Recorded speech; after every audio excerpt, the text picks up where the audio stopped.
there will be no real non-controlled currency in the world.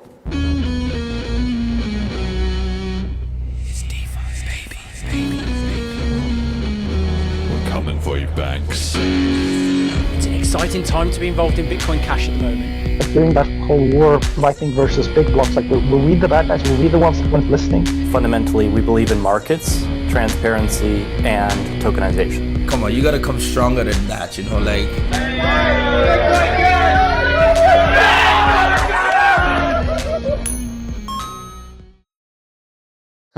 Hello and welcome back to the Bitcoin Cash podcast. Following Bitcoin Cash on its rise to global reserve currency, today is actually a great day to be going to global reserve currency. I got to say, we'll get into that. This is episode number 80, the BCH Guru and BRC-20 BTC Civil War, featuring Emergent Reasons, CheapLightning, and imaginary username. Today is Sunday, the 14th of May, 2023. I am your host, Jeremy. Same as always, Jet is doing the producing, and our guests today come from across the BCH ecosystem. They've all been frequent attendees of the show before, so I'm just going to ask them to give the little one-line quick introduction to what they do in the scene, and for anybody who's curious for the full story, they can check back to those past episodes. So CheapLightning, you're first up. What are you doing in Bitcoin Cash? I don't know how to summarize it in one sentence. I do a lot of different things. Yeah, check out the previous episodes. You'll figure it out. There you go. Brilliant. Emergent Reasons. Yeah, my first thing to say is watch out, Pancho. I'm watching the chat here. But yeah, I'm John, Emergent Reasons, one of the co-founders of General Protocols. We take Bitcoin Cash development and the future of Bitcoin Cash very seriously. And yeah, we're doing everything we can to make it into a money system that can be the foundation for an independent economy and commerce. Imaginary. I do math for General Protocol in order to afford rent and some food sometimes, and go around BCH in general to make sure things don't blow up. Well, I mean, at least don't blow up too horribly. But yeah, that's basically what I do. And welcome also to everyone in the chat. Killer 00098, welcome to the stream. And Fristy Bomb, my glass making it hard to see. Yeah, welcome also to all the new Twitch chatters, and thank you to Bitcoin Cash TV for giving us a solid raid. So obviously today being the 14th of May, the Bitcoin Cash network upgrade to CashTokens is tomorrow, but I don't want to do a big segment on this show about that because everybody can tune into the live stream tomorrow, which will be at midday UTC. I'm co-hosting that with Mini Satoshi, and all the details and information will be there. And we've also covered it, a ton in all the previous episodes. So we're not going into that today, but I did promise that we would talk about BCH Guru, which I rugged them on the last episode. And I said, I said we were going to talk about them, and then we didn't. So they actually took it in pretty good humor. So I'm making up for it today. And then we also promised that we would get into all of the Ordinals and BRC-20 and everything like that. So that's what this episode is going to be covering. But first of all, we have the price, as always, BCH versus ICP. This week, Internet Computer, we flipped them and then they reflipped us. And so we're battling it out for rank 28 on the coin market cap rankings.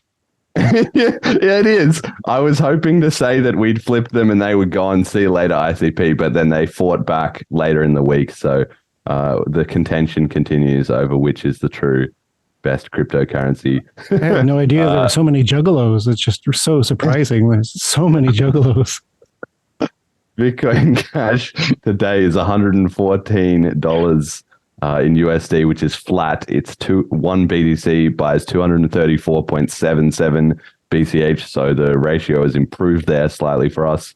And one Ethereum buys 15.7 Bitcoin Cash, so also up slightly there, obviously from the all-time lows, but we have improved a little bit, and that will actually come into the discussion, I think, and be relevant with regards to everything that's been going on BTC as to whether or not the tides may be turning. Does anybody want to have a quick word about the markets and about speculation? Perhaps good chance to shill stabilizing on BCH Bull or... Always. Yeah. If you're looking for stability, go for it. Go to app.bchbull.com, and it's literally there for you and literally paying you to save money in USD or gold bars or whatever you want to. So yeah, absolutely. This is not financial advice. Not financial advice at all. No, never. Truly just an informational announcement, I guess you could say. I actually have a contract on for the stabilized at I think $119. So I'm looking in the money, and I got paid a premium to do it. So love that. Right. All right. Yeah. First thing that we need to get into. So the BCH Guru. So there's been a bit of excitement about this in the scene, I guess you could say. And we're going to start with the announcement music video that they made. Jet can pull that up and play that.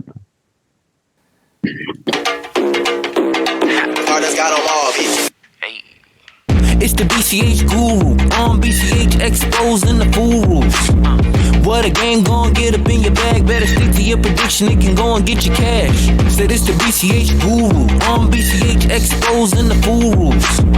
On chain and there's no middleman. Get right to the mix, so come on, play your hand. BCH, we on Bitcoin Cash. Don't never take a break, just get going fast. The big winner you could be next, bro, while you run it up using UTXO. Price prediction is the first of its kind. Non-custodial of need, I remind. On-chain, so come and join the wave. While you're making your predictions, it can maybe get you paid. Big bags, then we running it up. Using Oracle's cash, yeah, they come in the clutch. Smart contracts for every call, and all price calls are hidden till the deadline is dawn. Thereafter, the calls are revealed until prediction time passes, and then it gets real. The price at the prediction time determines the call. That's the closest, and you know that's when the winner takes all. It's the BCH Guru on BCH exposing the fools. What a game, gon' get up in your bag. Better stick to your prediction, it can go and get you cash. Said it's the BCH Guru on BCH exposing the fools. On chain and there's no middleman. Get right to the mix, so come on, play your hand. Some gurus is fakes, call them furus, they flake. We not here for the drama, just move for the cake. We grind for the cash, cause that's what we about. We just do it for coins, we don't do it for clout. No. So come get in on the action. All peer-to-peer with BCH transactions. The Guru NFT, that's golden. I'm profit from the game by collecting and holding. Yeah, this is that sauce. Cash tokens on the way so NFTs can work on chain, and it's all game, no sweat. You could be the top guru placing those bets. So come on, check it out. While it's still early, prepare for the boom. We on it like wushu, we eating like fufu. The BCH Guru, we all to the moon. Yeah, it's the BCH Guru on BCH exposing the fools.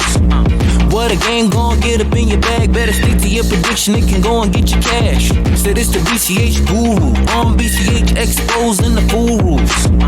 On chain and there's no middleman. Get right to the mix, so come on, play your hand.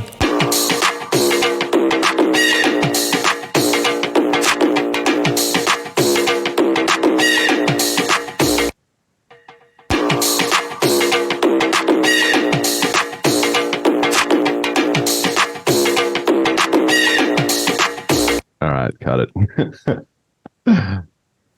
So there we have their marketing video. So for those who are listening to the audio stream, the video is on the left side. It's got the lyrics that you were hearing from this Bitcoin Cash rap. And then on the right side, it has a sort of montage of the NFTs of these gurus, like, I don't know, how do you describe gurus? The old men sitting down with all the different combinations, like of CryptoPunks or Bored Apes, this sort of generative art where there's a particular theme and then every individual one is a variation on the theme. So each guru is holding a coin, which is sometimes the Bitcoin Cash logo / coin, and then sometimes it's Monero or Avalanche or BTC, and then the gurus obviously have all different art design styles, different hats, different accessories, different backgrounds, different clothing styles or whatever, but you can tell that they're all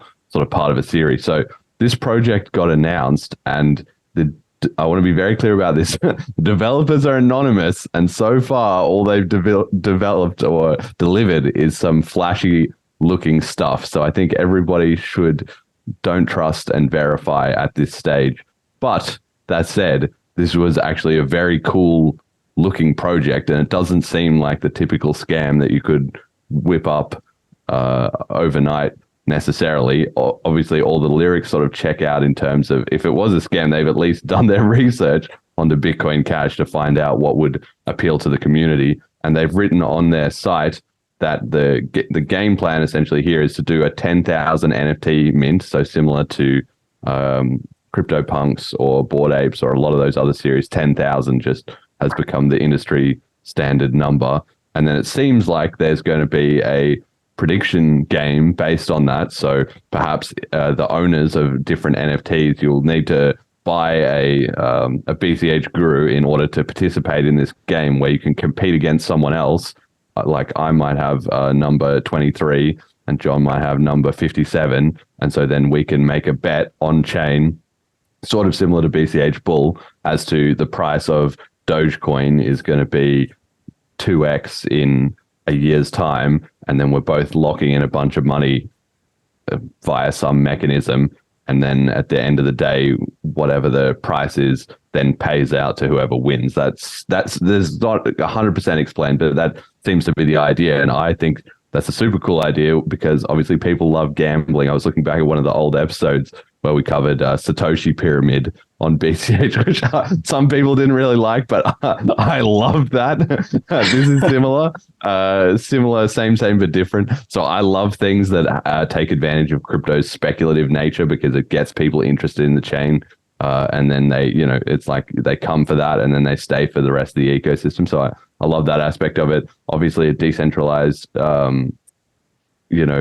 market and game is cool. It's also sort of like an early prediction market implementation going there. And I can also see how it would very easily expand to, you could have a super cool leaderboard of which gurus had made the best predictions and who had defeated who in a bracket and all of that, obviously with the super cool art. And then it just becomes this open community game that people are coming into, and you have to buy a guru to play to be part of the competition. So that would set a floor on the actual value of having one. And if it became a thing in the broader crypto ecosystem, that having one of these gurus and making on-chain bets that were provable became the standard for having your shill channel, where you said, follow my trading system, I'll make $10 million. And people say, well, where's your BCH Guru? Why don't you just rank up on that and prove that you are actually the best? That would be perfect. So I'm actually very excited about this. And the mint,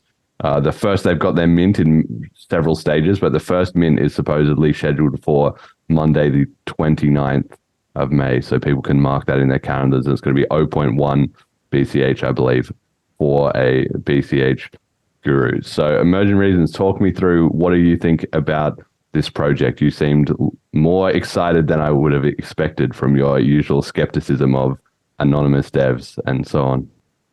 Yeah, no, I'm not skeptical of anonymous devs. I'm skeptical of people who have no reputation and haven't proved anything, haven't done any proof of work. That's what I'm skeptical of. There's plenty of anonymous people who are amazing. But on this one, I happen to know, because not everything about them, but I know enough just to see that they have been doing dev work in BCH for a while. And they obviously know what they're doing. They got into talks with us about using the price oracles, which is amazing, right? Because this will be the second application, or the second big applications. There's small ones that are using the price oracles, which having to use price oracles is not a great thing in the first place, but it's just a reflection of, things are moving ahead. People are actually making use of things and building utility, building layers. So I love having somebody come in who knows what they're doing, who wants to use the price oracles. Like you said, I suspect that eventually they want to do something along the lines of prediction markets, but that's further off. It's hard to say. All the stuff with cash tokens, right, is just yet to be explored. Even it's completely unexplored territory still. Yeah. Yeah, I don't know. So from what I have seen and from the talks that I have had with them, I'm very excited about it. Yeah. So I can understand why it was surprising that I was excited when they first came out. But yeah, What sort of talk? I haven't had any yellow flags or red flags about it. Yeah. Okay. Yeah, on Telegram. Yeah, but like I'm the first one to pick out red flags and yellow flags, and I haven't picked out any yet. But yeah, like you said, everybody needs to do some due diligence. And actually, on that point, CheapLightning has something for you, I think. Yes. Yeah, so I'm probably more skeptical because I haven't talked to any of these people, and so I definitely advise caution. But yeah. I wrote a post a while ago on read.cash about mercenaries and grifters, and John has been pushing me to expand that to what about just scams? How do you find scams? And of course, during the SBCH heyday, there was a plethora of scams. Every day there's some new scam, and it got pretty easy to pick out certain common threads amongst them. So I wrote another new post. It's on my read.cash, but to make it more simple, it's IAFS.cash, which of course stands for it's a fucking scam. Fucking scam. So IAFS.cash, and it's just a checklist that you can go through to see if there are some major yellow and or red flags about a particular project. And there's about 20 points there, I think. So obviously, with any project, there's going to be some things that people are better at doing than others. And if the fact that the team of this project is anonymous is a red flag for you, that's fine. But go through the list and see if there are other red flags as well. Do they promise that they're going to give 50% of their income to starving children in Canada or whatever? So just be careful about promises that they probably aren't going to deliver. I'm not saying that they have, but just find out for yourself if that's the case. Yeah. There you go. And I recommend people start to use this, pop it open. And if there's a new project, look for a copy pasta somewhere where somebody's taken this list and filled it out to some degree, right? Like just having a culture of due diligence will be fantastic. So I hope people make use of it. Taking a look at this list, obviously I'm just seeing it for the first time here. I'm sure we can adapt and expand this. Like it might sound obvious to say something like, do they prefer to move all discussion to DMs? Yes, no. But I can imagine people would find this and maybe not know. Well, what do you mean? Is yes a good sign or is no a good sign, right? And so perhaps having some explanations underneath these that go into like, okay, scammers are likely to want to discuss in DMs because in public forums they can more easily be called out and by other people. So isolating the target makes them more vulnerable to being manipulated and talked into something that they don't understand or handing over Bitcoin Cash or whatever, right? So I think I'm sure we can build and expand on this. It would be great as a forum on a site where you could just fill it out, click. Yeah, and it has explanations like you said and everything. Yeah, got to start somewhere. It's a good starting point for due diligence culture. Yes, but I think this is a cool article. This is an excellent move in the right direction. I might have to add this to the Bitcoin Cash podcast FAQs. I've got a section on scams there, but I mostly just refer to other people like Coffee Dealer because I don't have time to chase them all around. Right. Really. Yeah. So, but your original question for me personally, I I do try to do due diligence. I'm a student of CheapLightning, and I try to learn how to do due diligence. And I haven't picked out any yellow or red flags. And like you said, I'm quick to pick out sussiness. So yeah, it seems all right to me so far. Do you have any thoughts on the BCH Guru? Me. So he's he doesn't get to have an opinion. So just in case Emergent Reasons is in on the scam, I'm going to offer something a bit more cynical. So look at it this way. These guys are actually doing a lot of pioneering work on a very novel system, which is CashTokens. So just the NFT minting mechanism and all takes a lot of work to set up, and they're the first guys to do this. So and everyone, and also everyone knows how poor the BCH people are already. So it is a very high effort, very low return thing for them to do. So even if you are extremely cynical and think that they will turn out to be a scam, just think of it as a donation to the BCH ecosystem. It is well worth it. And with all that said, it will be pretty ludicrous for people to scam like this in this specific way. There are much better opportunities. So yeah. Maybe. I mean, I agree with you. I think one of the things that's quite important to note about the current state of BCH is that following all of the civil wars and splits and everything with XCC, the final was sort of at the end of 2020. So I started this podcast in 2021 because I thought, okay, the ship would turn around. And even with Smart BCH then also having problems, by and large, I feel like mostly things have turned around, right? But at the same time, the hype hasn't quite hit yet. The story isn't really out there yet that BCH is kicking off and that it's all kind of starting to come together, right? So what that means is that we're at this, with the CashTokens upgrade as well too, we're at this inflection point where people who are going to be in ahead of the trend can kind of get in now and start building their projects and whatever, and they're going to have a huge advantage over people coming in later because, like you're saying, it might be more work to do the first ever large NFT mint on Bitcoin Cash. But as I've explained on the show before, the process of doing that work is also what makes you an expert. It teaches you how it works. It gives you the chance to be the one setting the industry standards.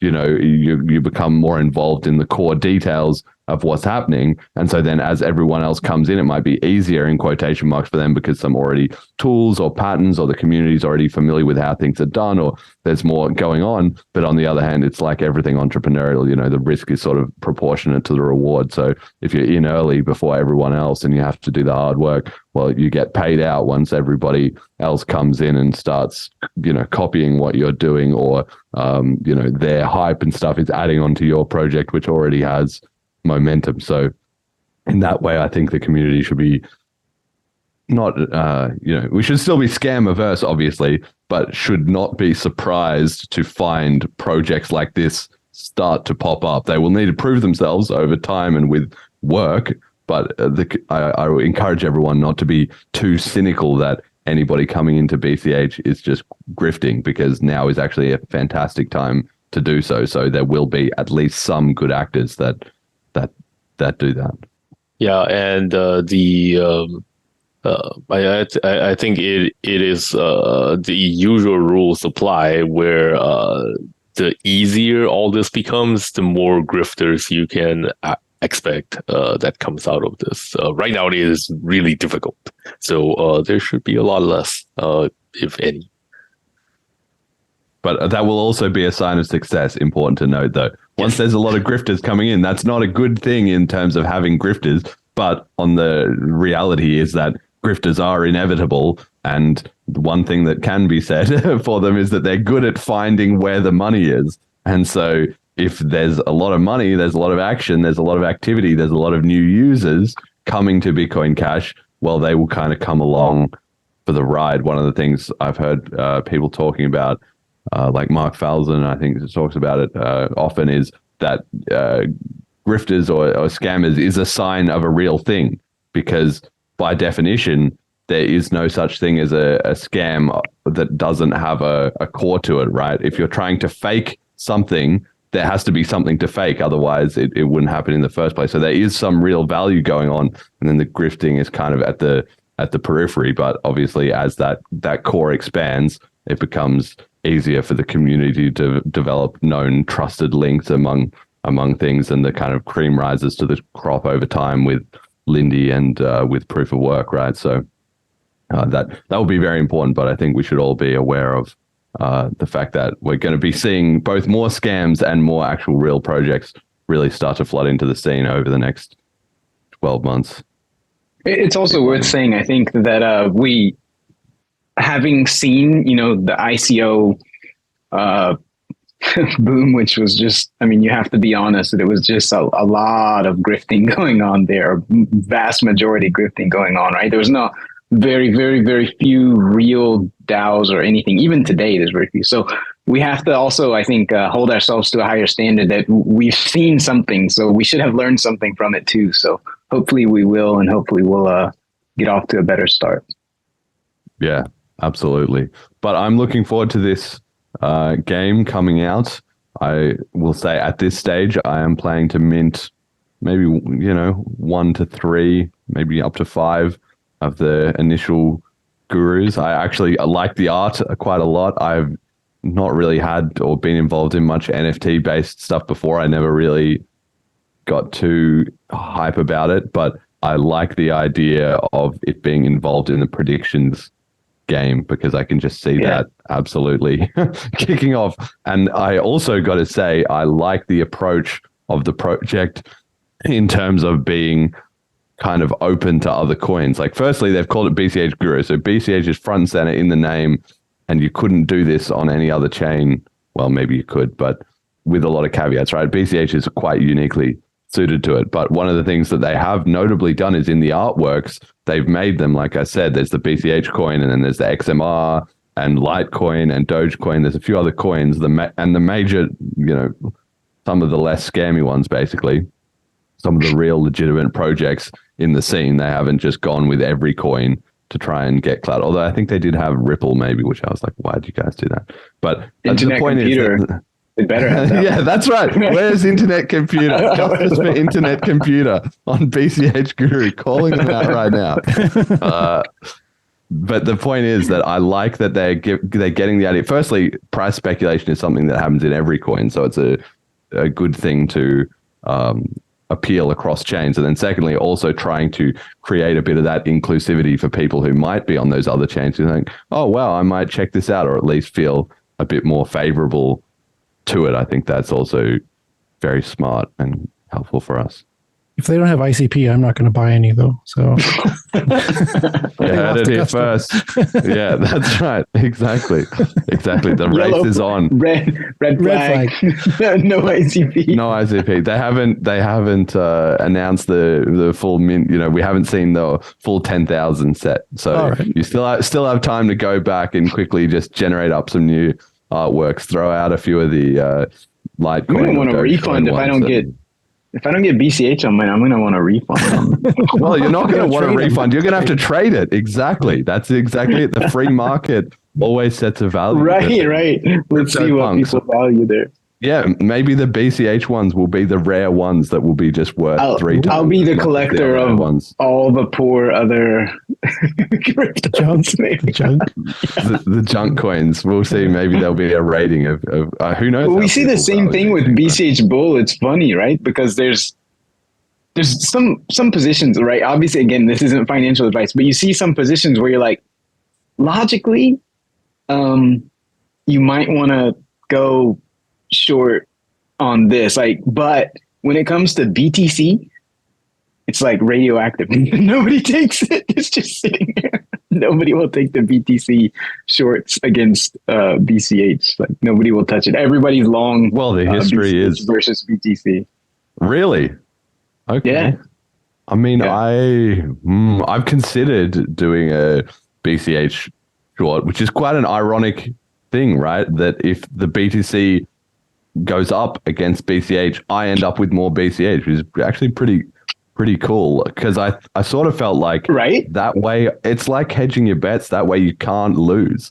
But all these maximalists and shilling and whatever garbage they're up to, whatever hype they create in their failing fork, then I will benefit. And if I lose, well, then I still win because BCH is obviously going up. So Right. Yeah, no, it's been always the irony, the hidden irony of BCH bull naming, right? Because it's like, oh, well, that's only if BCH goes up. And it's like, no, it goes up or it goes down and BCH wins either way because you're using BCH to do it. Right. Yeah. Okay, all right. That's enough on the sly shilling, and BCH Guru, you got your shout outs as well too. So apologies that it was a week late, but I'm sure that could have made up for it. Okay, so the main topic that I wanted to get into with our expert panel here today was the Ordinals and BRC-20. So the first point to this is that in February, it was covered on this show on episode 71 with some of the same guests. So if you're not up to date with all of what this is about, my first suggestion is just pause this episode now and go back and listen to episode 71, because I don't want to recover everything that we already covered. But then so the conversation has since moved on. It's now 3 months later, and a ton has happened in that time. So that's what we're mostly going to be covering. We're not going to be redoing everything that was already mentioned in episode 71. So pause the episode and go catch up with that if you're interested and or need the backstory. But the summary is that in late January, a Taproot exploit on BTC allowed the creation of so-called inscriptions, these NFTs and data storage onto the BTC chain. Now, some of the predictions, I rewatched this episode in preparation, and some of the things that were discussed actually was quite interesting in terms of saying like, oh, well, we don't know whether it's a fad and it's going to die off or if it's going to explode, right? Well, what happened was that it kind of ticked along at a moderate pace until just a couple of weeks ago, or a little bit more than a week, certainly, the basically developers who have essentially defected from Bitcoin SV onto BTC, they jumped on a trend where somebody who I don't want to say was one of these BSV devs, but somebody created a thing called BRC-20 tokens, which was the idea that since you can have arbitrary data in these transactions, you could also have tokens like on every other, like on ERC-20, hence it's BRC-20, Bitcoin request for comment 20 tokens. And that created an explosion of price because a speculative mania started over minting these tokens on BTC, which is seen as the most pristine, the most secure, and obviously the oldest name in crypto, particularly by the uninformed sort of mass. And there was a whole lot of people who were more interested in Ethereum tokens or in DeFi and all that. And suddenly they were able to get in on BTC, where previously they'd thought, okay, this is this digital gold, I'm not that interested in it. So they all flooded in to buy these tokens. And part of the innovation seems to be copying this method that had been pioneered elsewhere, but this has been the most effective usage of it, where you have to submit the mint is like an open on-chain mint. So instead of the developer creating 1,000 tokens and then you sort of auctioning them off, instead it's like it's going to go live in 2 days, and then once it goes live, everybody is kind of rushing to put in their transaction to mint some of the tokens. So because of that, what that means is if the price of the token goes up, so let's say this Audi was the first token that they made and was the largest one. If you make Audi, if that's $5 per token, and I can send a BTC transaction to mint 100 of them for, 100 of them in one transaction, so that's $500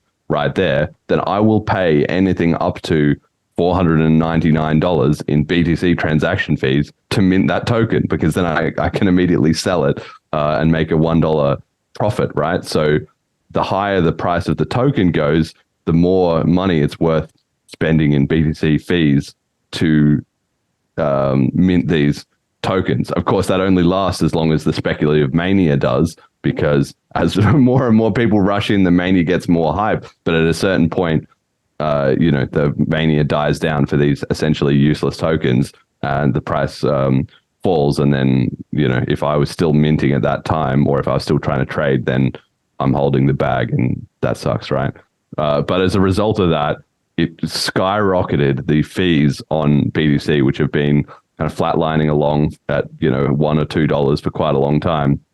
And they then went in a matter of days from $5 up to $30 and more than 200 blocks of backlogged transactions on BTC. So this is very critical because it's the first fee crisis that BTC has had in a bear market. The previous two in 2017 and 2021 were both at the hype of the euphoria of the price exploding, which allowed a lot of justifications and reasoning by the BTC people that, it's you can sweep a lot under the rug when everybody is getting rich on paper, essentially. And this was the first time that the actual users of the chain, people who actually transact on BTC, were having to reckon with their technical and economic choices at a time when there wasn't euphoria and media hype and we're all going to the moon. And that's created an absolute amount of chaos. So that's my summary. Does anybody want to add any elements to that I'm missing, or their sort of first impression of all of this? I love it. That's my impression. I just love the chaos. I think it's great. I don't have any technical additions to add there. I'm just really happy to see all of this going on. It's great. Did anybody mint any? I didn't mint. I don't have any BTC. I didn't make any BTC transactions, so I didn't get involved. But did anybody do it for scientific reasons? Not Yeah. me. Just watching from the circus audience, just enjoying the show, like CheapLightning said, right? Just see how it goes. Right. That's what I keep saying to people on Twitter, right? They're like in this righteous outrage, right? They're like, whether it's bigger blocks or free speech or whatever it is, right? I'm just like, yay, yeah, whatever it is. It's just hilarious. The whole thing is hilarious, right? Because it's like, yeah, it doesn't matter. It doesn't matter which one you want to do. You're fucked no matter which way you go. So enjoy. And I normally wouldn't be like that, right? I normally wouldn't enjoy that kind of thing. But it's one of those times where you're like, look, I've done everything I could possibly do to convince people that they shouldn't be using BTC, right? That it's a captured chain, that it's a dead chain walking and so forth. And I've done everything I could possibly do that I can think of. So I have zero kind of guilt about just sitting back and enjoying the fire, because I've been trying to warn people to get out since, well, forever, since 2017, 16, 14, 15. So yeah, just have to enjoy it for what it is. So let's look at it from this angle then. Well, like you're saying, it's essentially been a huge vindication of what the big block have been saying since time immemorial, right? That a chain doesn't work when there's high fees. People will move on to speculative goods, onto alternatives, and it's forcing substitute goods. Yeah. Substitute goods. Yeah. And it's forcing the BTC people to reckon with the choices that they made and so far have been able to sweep under the rug. So it's taken maybe 5 or 6 years for the karma to come back in, the tide to regress, but we're starting to see that, right? So that's that, and this seems to have created a real shift in the market, right? There's not been any event like this previously that has done so much damage to all the stories and lies essentially that the laser eyes and the Bitcoin sort of maximalists have been telling all these stories about digital gold and everything like that. It's worked for them so far. I mean, they're still number one. ETH has got up there close, but they haven't flipped them on market cap, and they're not even sort of in the ballpark at the moment. So those narratives are completely irrational in the first place.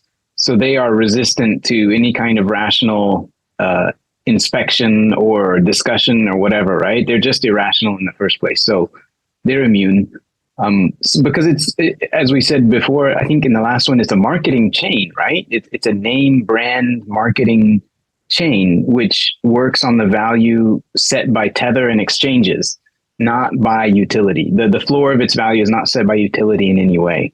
So in terms of the price and so forth, that's going to be what it's going to be. I don't think this will have much of an impact on that. But what has happened before and is happening now again in 2017, 21, and now is if you watch the graph of, the transactions and they just hit the ceiling, right? Boom, hard. And then it flatlines. Of course, that's the only thing it can possibly do is flatline. And then you see volume pick up on other chains, on BCH, on LTC, on XMR. You just see volume start to pick up. And as soon as you've done that, like you said, substitute goods, they're like, oh shit, well, when I really need to do something, I guess I'll go use that one, right? So the impact is that they're losing the little utility that it already had is dropping because people are going to other places. And the number of users that are like, oh, wait, I can use other things is increasing. But the marketing name brand and all that stuff, it's not really, I don't think it'll have a big impact on it. That's why I often say, and others are saying it too, right? Like all this circus and house fire and all this stuff going on is a lose for BTC, yes, but it's not a win for BCH, right? Like not directly, indirectly a bit. But so the main thing is just keep making BCH utility increase as much as we can is what we got to do. CheapLightning, Imaginary, do you think this moment has created a serious shift in the broader crypto narrative? I'm again gonna offer a very cynical view of this. So we've been in a bear market and kind of flatlining on the crypto industry for quite a while now, and people are starving. And by people, I don't just mean like, people who buy NFTs and coins and stuff. I mean like exchanges and miners. Like some of the biggest movers and shakers, they are starving, and they're trying to get back their losses from FTX and stuff, and there's just not a lot of revenue sources to get all those. And so this is especially true with exchanges. I've observed this phenomenon or behavior a while ago that exchanges actually, in particular, they are very well funded, many of them, and they love controversy. The more chaotic, the better, because it generates hype. And whenever hype or controversy appears, there's volume. And volume is good. It's good for business. And is it actually good for the host chain or the ecosystem? Who cares? Who gives a shit? We get to get some hype, and we better egg them on, and we get a couple $1 million here and there, and we survive for another day, and that's good enough. So it's not just So it's not just the Ordinals wizards or Taproot wizards. It's not just the people who want to go in and dev and cause chaos. There's a lot of people. There's a lot of like bigger players who have their interests aligned with making this as chaotic and as big a thing as possible. At least for the meantime. So just like all the other things of this nature that we have seen before, it will probably fade out after a while, and nobody would remember them in a year. But for the meantime, it's good enough, so a lot of people would make some money out of this. Probably not the people who are left holding the bags. So yeah. The difference with BCH and BTC in that context, because the chaos and making money from volatility is, I completely agree with that. But the difference, right, is that BTC is probably the vast majority of the backing for a lot of the shenanigans and bullshit in the ecosystem also, like USDT. Okay. So when they claim to have backing, so that BTC gets preferential treatment on that front. So the alpha is to watch for, this is not investment advice, right? Because I don't do trading and shit anyway. But the real, like the Joker, right? The Joker from Batman, the Joker like smiling and hitting the button to blow shit up is when you see Tether start to turn on BTC, because that will mean they have divested of BTC and done something else, whatever the hell else they did. That will be the sign that like shit's about the foundation's about to go. So that's I don't know. I just look for entertainment and all this. So that's the part that I'm looking for. But yeah, there's a little bit of a difference between BTC and everything else because of the its place in backing on assets.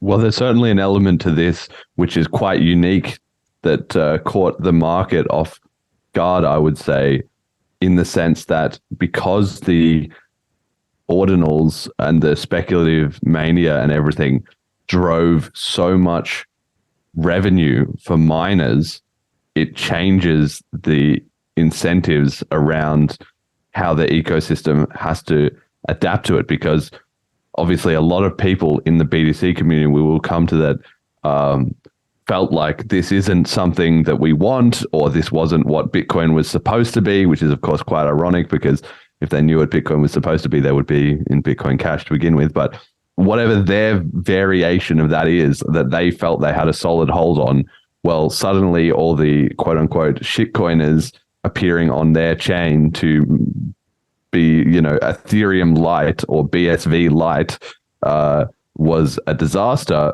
But it's not a simple thing to say, let's just get rid of it. Not only because of the political status on BTC, it's not necessarily viable there in the first place, but secondarily is that the miners are going to be very hard, if not impossible, to convince to shut this off, because they're the ones making all the money.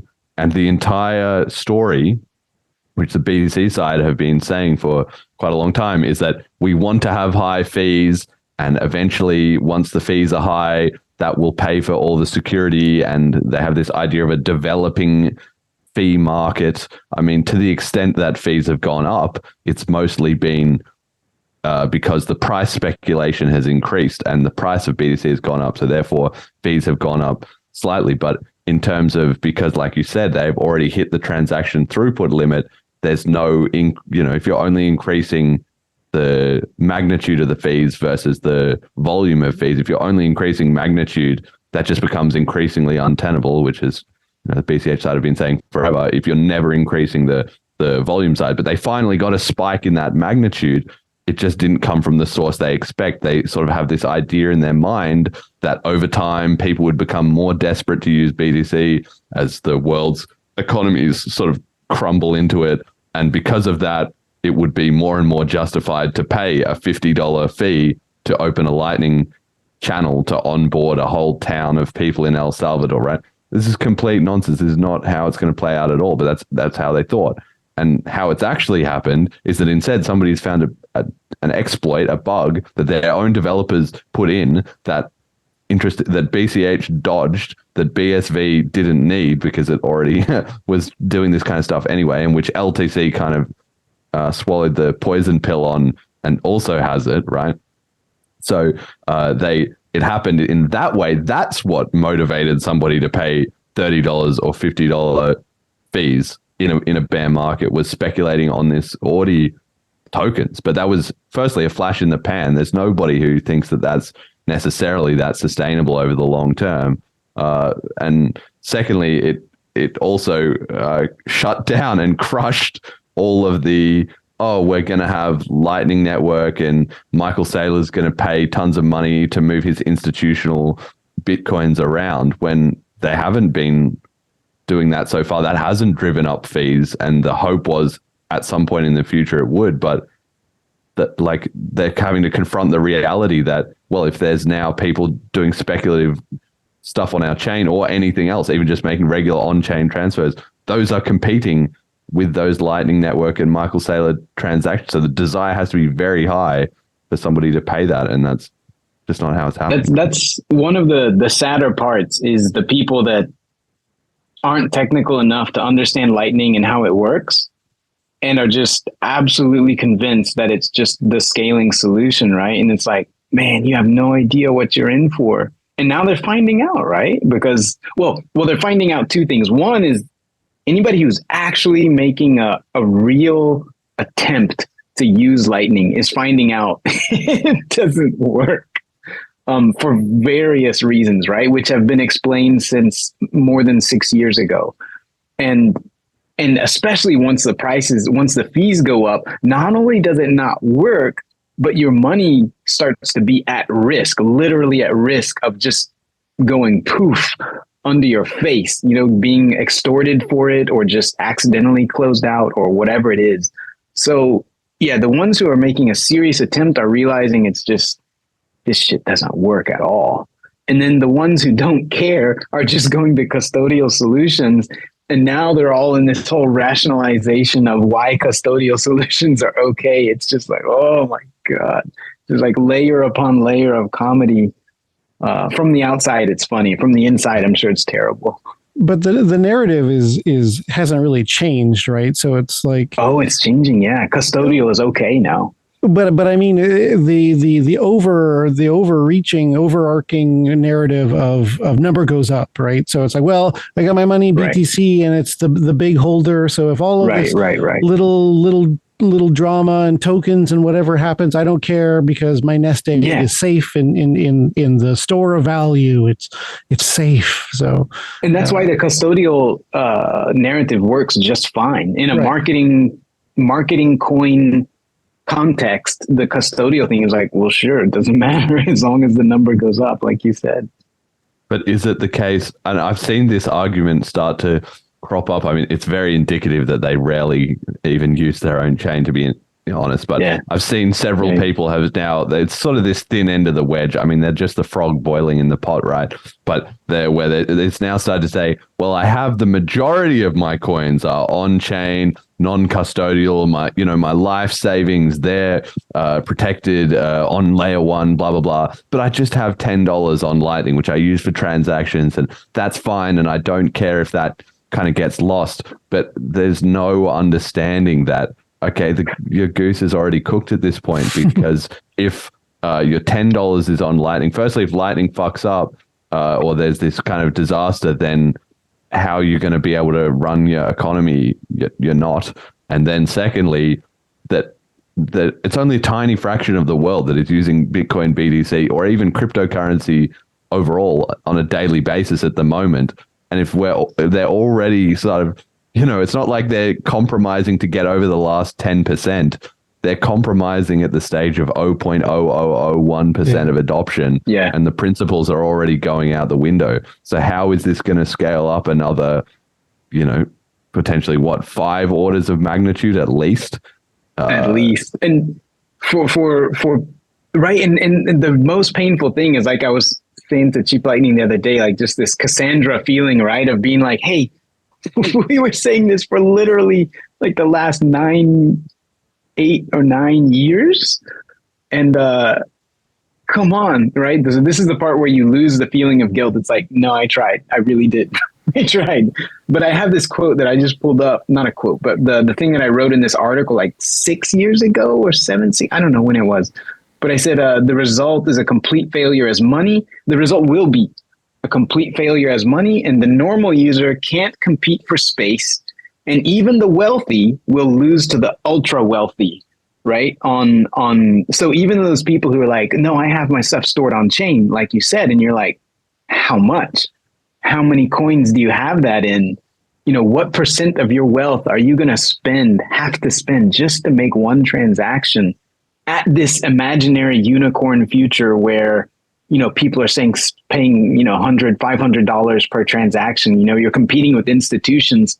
What the fuck is that? Did you? It doesn't make any sense. It's actually worse than that. Yeah. Tell us. So the usual narrative, I mean, we've all seen this show before. The usual narrative was that, then the less rich will just be outcompeted and you don't need to transact on chain. And, on chain should be just like container things that that ultimately it would compete with Fedwire. And so it will be totally fine because Fedwire just do something like, I don't know, like one transaction every couple minutes or something. So it will be totally fine ultimately. And it will be this ridiculously high value thing going on. Well, the problem with that, of course, is that the fees would not only get high, but it will be unpredictable. The unpredictability is the worst thing. So yeah, so once in a while, you get some low fees, and then as we have seen, and the low fees period can get pretty long depending on how long the bear market lasts, and then you get something else going on and it's all rugged. They just rug you. Fatwire doesn't do that. So yeah, it gets worse. It's not just high fees, but it's also unpredictable, and this unpredictability is what kills it. Yeah. And that's one of those things I keep saying to people, like the Samurai Wallet guys and some of the others who, you're like, oh man, I actually believe that you have good intentions, but like you really gotta just open your eyes at some point and be like, maybe we're fucked. Maybe these guys in control of consensus never had the best intentions of Bitcoin. They never had that at heart, right? So you just imagine that at some point people will figure it out, but so far it's not been like that.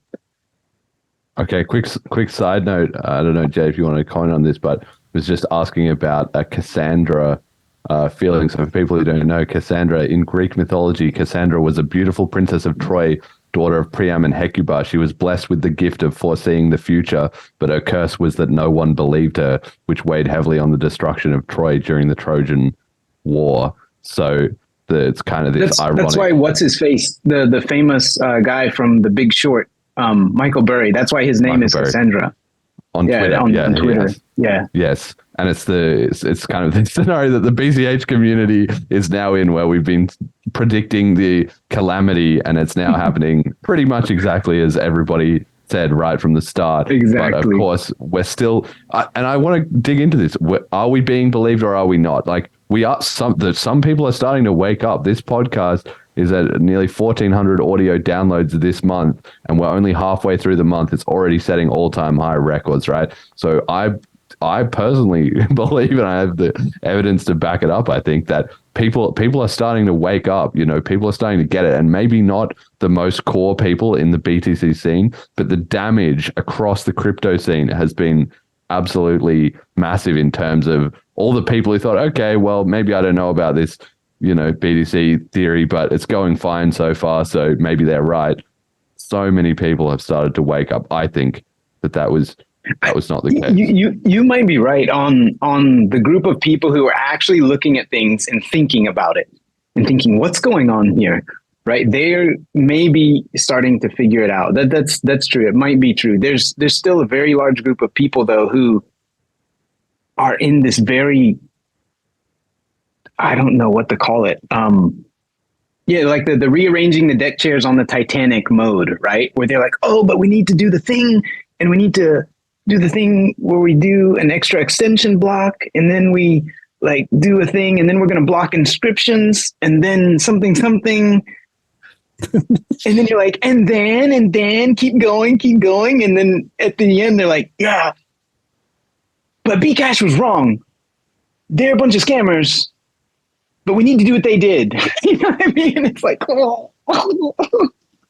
Yeah, but the people who are actually paying attention and thinking about it rationally, I think they're starting to see that, something stinks, especially when fucking Adam Back like posts some shit like, oh, it's Veblen money or some more shit. You're just like, shut the fuck up, dude. Or Peter Todd or Van Weirdum or some of these other guys post some shit about, oh, well, when Satoshi mentioned cash in the Bitcoin white paper, what he meant was, and then they pull out some cache something explanation, and there's some Wikipedia entry about some obtuse thing that nobody's ever heard of, and you're like, no, bitch, he was just talking about cash, like everybody thinks of cash. Yeah, but they're really going in circles.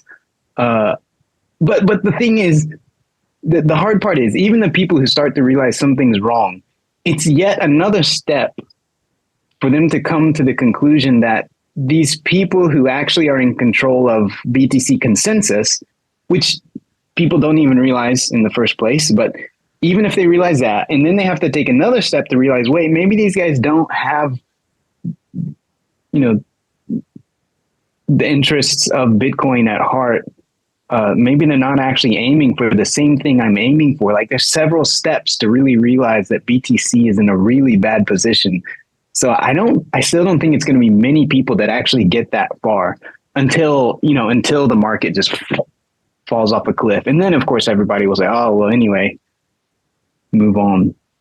One thing I keep doing on Twitter is asking people in BTC, like, what is the process for consensus on BTC? Like, how is consensus decided? Like, it doesn't matter if you want big blocks or you want to censor ordinals or whatever your idea to help this current crisis is. What is the process to make a change, right? And not a single person has answered me because it's not written down. It doesn't exist, right? How, well, you submit a change on GitHub, or, like, nobody's even said that, right? Because nobody talks about it.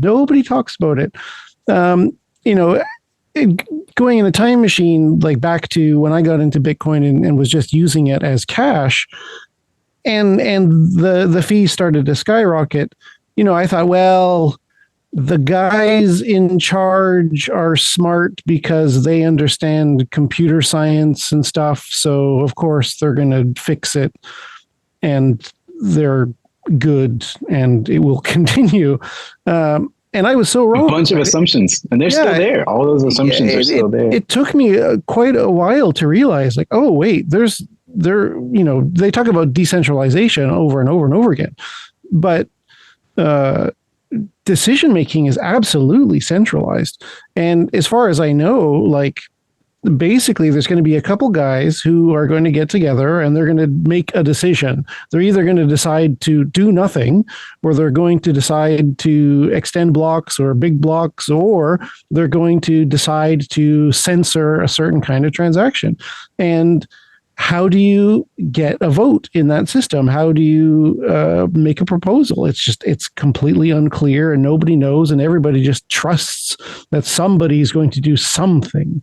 And it's for anyone who's in BTC, you should really, like, stop and ask, what is the process to fix this? Like, not what is the fix, what is the process to fix this? And if you don't know, well, then you should find out, because that's your savings theoretically, right? So go on, well, ask. Hang on a second. I gotta CheapLightning lighting fires over here.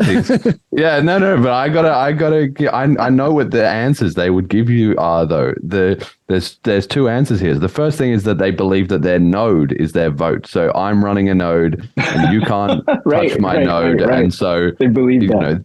They would say that even if the Bitcoin Core made an update, let's say, to take out the Taproot stuff, and they happen to be running a node and in favor of the Taproot, then they would say, okay, well, I'm just not going to upgrade my node and you're stuck. That sort of avoids the fact that Bitcoin Core is clearly deciding the agenda of what's coming in the future, or could somehow trick them or find a way to, slide it in, like Taproot got in without anybody expecting that it would turn into Ordinals wizards. So who knows what the next thing they cook up will, but the point is firstly, that's what they would say. And the second thing is you need to understand that the BTC community, there's some great streams by Tone Vase and all of them when they were discussing the Taproot, because there was a lot of drama with the introduction of Taproot in BTC. And the drama was, think we even probably covered it on this show at the time. I would need to check what the exact episode was, but the drama was about what you're talking about. What is the process to decide? And the thing is, they want there not to be a process, because in their mind, that makes Bitcoin the most resilient if there is no process. Because then to get in a change to this supposedly immutable, unchangeable, slowly code ossifying project, not only if there is no clear goal for what we're trying to do, it was just created by Satoshi and it's perfect if we don't touch it. But also, if there's no way to even agree on what a code change would look like or what a consensus change is, obviously it all goes back to that original censorship of big blocks, and you're not allowed to discuss it, right? If nobody can even discuss it and there is no process and there is nothing, well, then they have this duality that consensus will just magically emerge out of the market like some mystical force when everyone would suddenly know. But on the other hand, you're not allowed to discuss or figure out any objective metrics or milestones for how that would work. They like it that way. That's what I'm trying to tell you. So asking them what is the process, they'll just say consensus or the market will decide, right? Well, we even have people in BCH ecosystem who think similarly, right? They liked ABC being the reference node that makes all the decisions and is the alpha or whatever, something like that, right? These are the kind of closet authoritarians, I think. They actually think that that level of authority is the right thing to do. I promise you, they're still here in BCH ecosystem too. So yeah, I agree. There's a whole large contingent of people who like to have someone who tells them what to do. So I just want to add to that a bit. So no matter what the BTC people say, their thesis about decentralization and their ability to resist, unjust changes was entirely unfounded. While on BCH, that is actually a fact that we have pulled off. We have rejected unjust change from, the quote unquote dominant repo that releases the node. So that is a fact, and that. A lot of people say that, that was a disaster. That was just, some routine thing that BCH falls into chaos. But that singular event, I would say, is made us qualitatively different from all the other major chains. And I don't think we've ever seen anything before. Even chains that pride themselves as being, it's so decentralized, and we are counterculture, chains like Monero. You have never seen this before. We are the only guys who have crossed this bridge, and hence we are now in uncharted territory, exploring the effects of what this means. Yeah. Hang on. So I want to just clarify on this. So this is something I've mentioned quite heavily in the Bitcoin Cash podcast FAQ. And I think it's quite a critical point. So as far as I'm aware, there's only two major chains that have ever rejected leading development team, which is Bitcoin Cash and Ethereum Classic. We have to give them props. They also, I think, could claim the same thing, that from their perspective, an unjust change was being made to the chain. Like whoever is developing Ethereum Classic now, it's clearly not, Vitalik and all the difference is they lost.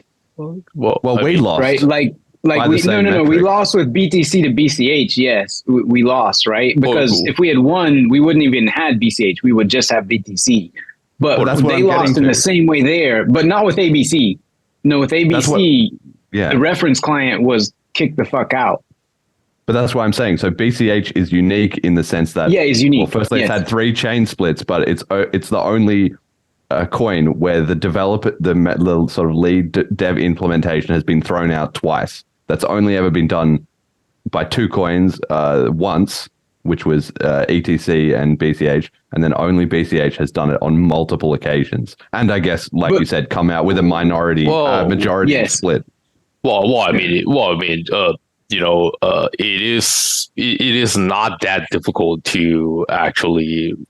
We kind of trailblazed it the first time. The first time was difficult, but once the president has been set, it is not that difficult to, fork off and become a minority. Like that has been done like many, many times, and every fork under the sun can all claim that. Some became significant, some did not become significant. But I think what made us unique is that we are the only chain who has ever fought and won. Unambiguously, and that is unique among all the chains. Yes, but importantly, I'm bring it back. Less sold. Less what? To be honest. I'm a little less sold on what are you less sold on? Well, I think that's absolutely true. I know it's true. It's true. I agree that it's true, and I agree that it's unique. But to me, the key point is the multiple chain splits that BCH has been through 3. I'm less concerned with who won or lost each side of the split so much that there's a clear precedent of. You're looking at me like I'm crazy, but obviously, if obviously it would have been better if BCH had just won it in the first place, right? But just to me, it's more about. Okay, I understand there's some distinction between Amori leaving BCH huge as a distinction. If you lose, BTC. We kicked out Bitcoin Core, and then that was the same thing, right? Yeah. But it's about filtering out bad actors. With BSV, it's the exact same thing. Yeah, BCH is the only you got to filter out bad actors and win. You have to filter out bad actors and win, right? If you filter out bad actors and lose, you get decimated, right? The first time you get decimated. Network effect, literally decimated, right? The original meaning, 1/10. You get an exponential decrease in your network effect. You do it again, you lose again. You're down to right. You quickly fall down to just complete irrelevance. So no, you have to win. Splits without winning are just whatever. One day I would like the flippening to happen, and then I can retroactively claim that you know what, we ultimately won 2017. Exactly. That would be nice, but we're not at that point yet. Yeah, and importantly, to bring this back from serious discussion to entertaining discussion, the thing about BTC and the Taproot was, I don't know how many people know, but the people who are in control of consensus on BTC, which is like Bitcoin Core, Digital Currency Group, the MIT, the Cash, I forget their name, but there's the other group that's more important than the other. MIT initiative or whatever, yeah. Well, no, there's one more, I forget. Anyway, those guys, the ones who all voted like in a block, the 1 megabyte forever type, no hard forks ever group, right? Like the Greg acolytes, those guys did not like Taproot. They didn't want it. But right, BTC totally demonizes miners. It's kind of funny. They're like, oh, miners, they're the security guards of whatever, like they're lowly guys. They're not the ones, blah, blah, blah. So they don't like miners. They demonize them on the regular. But Poolin is the one that drove Taproot. Poolin is the one that drove Taproot and made it happen. And I don't know exactly how that happened, but I suspect it was just that Poolin was like, hey, look, this is happening for whatever the fuck reason. I don't know why they drove that process. It was really bizarre. I never quite figured out why they were driving that process, but they did, and they made it happen. And I think it looked like the core developers just kind of were like, well, all right, like we don't want to have a fight, right? We're not allowed to have a big brouhaha because that would affect the marketing of BTC and make it look like whatever, and maybe potentially have a split. So that's no bueno, right? So somehow Poolin got it through. I still don't know how all that worked, but I think it's just prime comedy that a mining pool is the one that drove Taproot and made it go through in the end. That's probably only funny to me, but I think it's hilarious. Oh, CheapLightning. Okay, all right. So I want to bring this discussion then too. I've got a bunch of slides here. I don't know how in detail we need to do them all, but I've essentially broken down. We're treating the BTC community as one sort of united entity in this scenario, which for the purposes of that discussion, it's correct to do, right? But the reality is what's happening here is that there's at least 3, and I'm going to say maybe even like 4 kind of camps that have approached this entire situation in the BTC community. So I want to hear this. The first thing to note is that the price has of the transactions and all the fees have gone back down. So they're now back today, right now. Let me just check on mempool.space. But they're now, $2.67. Okay, they've gone up a little bit, but they were $1 earlier today. And there's 186 blocks of backlog. But the fee levels, which were causing huge crisis, which were like $20 for more than a week, or multiple days, if not a week, have sort of subsided for the time being. So the immediate fire, in the dynamite is stops ticking, right? But that's changed things a little bit. But so I've got 4 categories. So you've got the people who are pro BRC-20 and essentially Ordinals, they're kind of wrapped up together, which is the sort of Taproot wizards guys. You've got against the BRC-20, which on the original episode we called the classic maximalist, but I think it's better come to be the laser eyes. So this kind of competing faction of the Taproot wizards has risen against the sort of laser eyes. Then you have a third camp who are sort of neutral in the sense that they often believe that there's they might agree or disagree with ordinals, and most of them maybe disagree. They dislike it. They would prefer that it wasn't there, but they don't think it can or should be removed. That seems to be a big chunk of people. Again, coming back to this whole, what's the process? We don't know. Bitcoin is immutable. People innovate within constraints. If it's a valid transaction, it's a valid transaction, that kind of thing, right? So there's a big crowd of people who maybe dislike that this has happened, but they kind of accept that it's inevitable now that it has.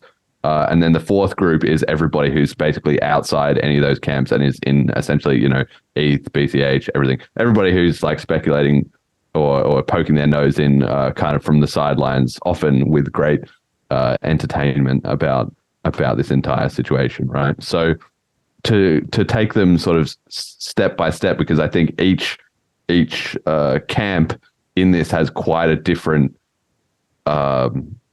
relevance to the narrative, and it's going to be quite impactful going forward over the next however long time to see as each group, because there's no way to assess this, right? For everybody who is following along at home, there's no scorecard that we can look at to see, I've identified these major groups, but there's no objective way to know who's really gaining prominence in the community because it's decentralized. That's the whole point.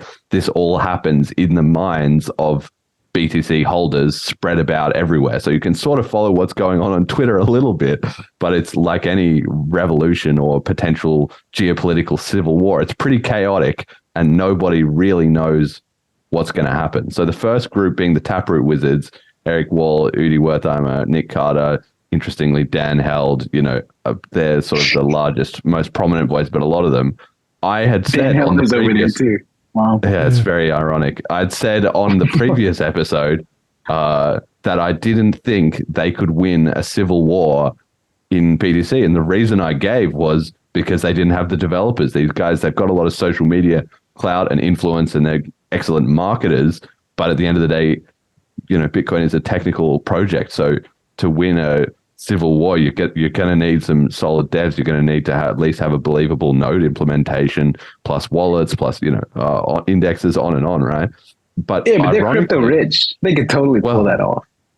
Maybe I don't know, because I think it takes more than just having a bit of cash. I don't know that they are as rich as they say, or maybe they probably have a decent amount of money, but they're all busy guys. Like Dan Held, he's not chilling on an island. He spends his time working for various crypto companies. Maybe he does that because he believes it. But anyway, setting that aside, I think there's an element of credibility that you need in your developers, which they suddenly got by accident and in a surprise twist with all these BSV devs from Twitch and RelayX and whatever who made the Ordinals wallet and Unisat. So it's important for people to understand, like, in the whole crypto ecosystem, there's not necessarily that many people specialized in building on Bitcoin because BTC has been stagnant. The BCH devs have been obviously focused on BCH. They're unlikely to defect. In fact, their morale will be rising as a result of BTC turning into a disaster. But the BSV devs who've been in this ecosystem that's circling the drain, they've suddenly discovered this opportunity to just jump in and turn BTC into basically BSV. And BSV, right? Yeah. I listened to this Twitter space where they were just talking about it, and it makes perfect sense. Guys, we already had all the software. We already knew how the UTXO model worked. We'd already experts in all this stuff. So we just plugged it in. That's why they were able to spin this stuff up so fast. So they've now formed this kind of unlikely alliance with Eric and unholy alliance. It's true because you've got the Taproot wizards causing absolute chaos on the marketing front, and then these guys are doing it on the coding front. And the thing is they're not really coordinated though, so it's kind of more like Did the Taproot Wizards guy actually realize that they're working with BSV? I don't know, and I don't think so. And it's kind of the way I see it is it's kind of like the BSV devs have come in, and Eric is now celebrating. Look at all this stuff that's happened with Ordinals and all that, but he doesn't realize he's got like it's like a chimp with a machine gun like in the background, like that's his soldiers that are just like spraying out wildly everywhere. And he has no control over what they do. So if they're starting up Twitter spaces, getting loads of clout in the BTC community from their from their creation of Ordinals wallets, which all these speculative degens are flooding into, it's like he's at the top enjoying it's like the Joker analogy you were talking about before. If he's the one like who's lighting the match or pouring gasoline on the fire, he doesn't really have any control over it. Once it's started, it's like out of his hands. And that's exactly what he thinks it's proving his point. But if he later changes his mind or wants to do it in a different way. So I've got a meme on this slide that he posted of these two wizards sitting down. One's reading this book of BRC-20 and he's captioned it, "Yes, Bitcoin was destroyed, but for a beautiful moment in time, we created a lot of revenue for miners." So there's sort of this subconscious realization in there that, shit, we might have opened Pandora's box without realizing it, right? No, I think they're fully like in some pseudo narcissistic mode where they're like, look, we have proven that BTC works in a certain way and it does this thing.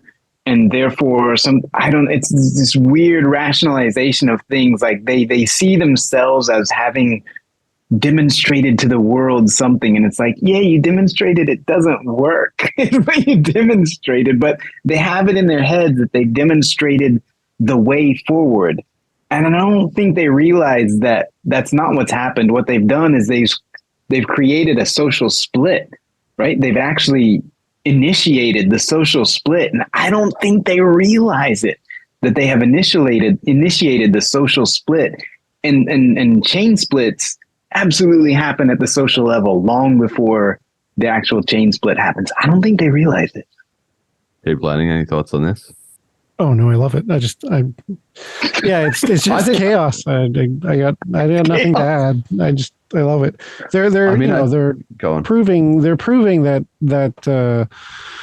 the emperor, has no clothes, right? It's like all of these arguments that have been going on for years, and it's like, okay, well, here we are, and none of the arguments hold up. We've been teleported back in time. It's like, this is exactly what we said was going to happen. It's completely 2017 all over again. But somehow they think they've shown the way, and you're like, no, you didn't show the way. You just showed that you're all living in a box, an irrational box, but that's it. I think they do realize that they've caused a split, and we're going to get onto this, but Udi has been going on podcasts and stuff and saying essentially Bitcoin needed some fixing. BTC was kind of not getting there. and all the innovation and excitement, because he's been on podcasts saying, guys, look at all these NFTs. You might think every NFT in the world is garbage, but people are doing it on Ethereum and not on BTC. Like once upon a time, we were going to be the online digital native economy, and we're not. We need to fix this, right? So he's cooked up this stuff, aided or, abetted by the discovery of this Taproot exploit, which he may or may not have been directly involved in. I'm not too clear about that. But one way or another, it's happened, and now him and his mates have amplified it through the roof, right? But he's been saying, look, where there's this culture on BTC, it's not going to work. All these laser eyes that are closed-minded, ironically, they're defectors themselves. They were, former allies, right? He used to be one of them, and now he's decided that's the wrong path. So the solution that he came up with, look, we need to get a bunch of new people into BTC who have a different mindset. We need to introduce a new demographic, and that's what he's been saying was his plan, and that's what he's been doing with these events, with the wizard hats and all that. And now, in a couple of days, I think it's on the 17th, or maybe it's in a couple of days afterwards, the BTC Miami, the big yearly conference, is going to come up, and he's already been posting, they're going to do a panel where he's talking about it with some other people, and he's already said to people, like, you need to show up at the conference, wear your wizard's hat, like, I want to see it so much. I want to see it. It's going to be quite but has he? Do you predict that he's actually going to do Bitcoin XT2, or do you think? No, but he doesn't need to. That's what we're going to. We'll talk about this in just a moment, because that's the whole point. Is the Taproot wizards kind of have their game made for them, because the status quo is in their favor. That was the key point of the BTC and BCH split, was that the big blockers were the ones against the clock. They were the ones who had to split off, and the status quo, the sort of incumbent advantage, was on the side of the small blockers who could always say, well, guys, let's just not touch it. And like, in the absence of a clear way forward, perhaps nothing is the, if everything's gridlocked, then we're good. Let's just sit on it. And that's why this exploit is so critical, because the Taproot wizards are the ones sitting on that. If the laser eyes were the ones sitting on the status quo, and the Taproot wizards were saying, guys, we need to upgrade to add ordinals, that would be a completely different scenario. But it's the other way around, which is the irony, right? But what they don't realize, what they don't realize, right, is that for the exact reasons that those Taproot Wizards guys are off on Ethereum, for those exact reasons, this artificial pressure, this temporary pressure, is going to just vaporize, right? Because it's not that people are just like, oh, we'll keep using BTC forever, like it's the only chain, it's the chain to rule them all, we're going to keep using it for ideological reasons, something. No. People just go to other places. So this pressure that they're imagining is just going to vaporize. And that will be incredibly hilarious if it vaporizes right as they go into the conference and everybody's like, well, it's okay now. I don't think so. I think they've got a bit of, hype and excitement, and they are appealing. Like we said, Dan Held is on board with this. There is a segment of BTC coiners who want to be a part of all this excitement and fun and innovation that's been happening on Ethereum. And now they see it happening on BTC, and they think, great, let's be a part of it. So you've got, but what I'm saying is the only thing that makes the incumbency, the incumbent position of, 1 megabyte forever as a ridiculous position to be in their favor. The only thing that makes that in their favor is the current pressure. And if that current pressure evaporates, no, it doesn't. Because they don't need to get a change through Bitcoin Core to have the situation they want, at least not as it currently stands. Oh, you mean they don't actually want to have like a block increase or anything? Probably not. I think they're good with it how it is, right? Never mind. This dispute is actually very different than the 2017 dispute, because in this dispute, the guys that want nothing to change are the guys with hats. They have the wizard hats. So this is exactly. I didn't even notice that. It's the full hat reversal. It's the Revenge full hat of reversal. the fucking hat. Yeah, the wizard hats. All he needs to do is get one with, A brim on it. no 2x on his wizard hat, and then come in with the fire. That would be fun. If I was in Miami, Florida, I would absolutely open a wizard hat stall outside, make some money. Right? Just here you go, everybody. Wizard hats, enjoy. Wait, so is there a group that's like, hey, maybe we need? I have seen some people, right, who are like, maybe we should consider increasing the block size. Is there a group like that? Well, I think there is, but I've seen a few people say it. But.